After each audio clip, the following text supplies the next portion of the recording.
যদি মুহাম্মদ সাল্লাল্লাহু আলাইহি সাল্লামের কথা চলে আসে, আমার কথাকে তোমরা দেওয়ালে ছড়ে মারো, আমার কথাকে তোমাকে মানতে হবে না। কে বলছেন?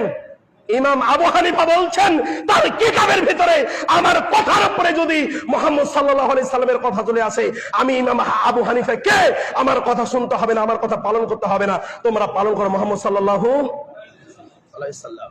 কিছু আপনি সহ্য করে নেবেন, তবুও আপনাকে কোরআন হাদিস অনুসরণ করতে হবে ইনশাআল্লাহ।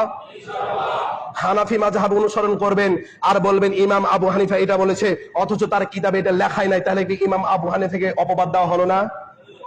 ইমাম আবু হানিফাকে আমিও যতটুকু ভালোবাসি, আমার বিশ্বাস আপনি ততটুকু ভালোবাসতে পারেননি।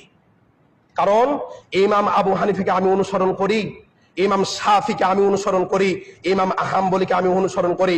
এই প্রতিটা ইমাম সাহেবের সত্য কথাগুলো আমার প্রাণে আমি মেনে নিই। প্রতিটা মুসলিমের কর্তব্য হচ্ছে প্রতিটা ইমাম সাহেবের সত্য কথাগুলো মনে প্রাণে মেনে নেওয়া। যেগুলো বাতিল সেগুলো ডাস্টবিনে নিক্ষেপ করে দিতে হবে। ইমাম আবু হানিফা বলছেন আমার কথার উপরে যদি মুহাম্মদ সাল্লাল্লাহু আলাইহি সাল্লামের কথা চলে আসে, আমার কথাকে তোমরা দেওয়ালে ছড়ে মারো, আমার কথাকে তোমাকে মানতে হবে না। কে বলছেন? ইমাম আবু হানিফা বলছেন তার কিতাবের ভিতরে আমার কথার উপরে যদি মুহাম্মদ সাল্লাল্লাহু আলাইহি সাল্লামের কথা চলে আসে, আমি ইমাম আবু হানিফা কে, আমার কথা শুনতে হবে না, আমার কথা পালন করতে হবে না, তোমরা পালন করো মুহাম্মদ সাল্লাল্লাহু আলাইহি সাল্লাম।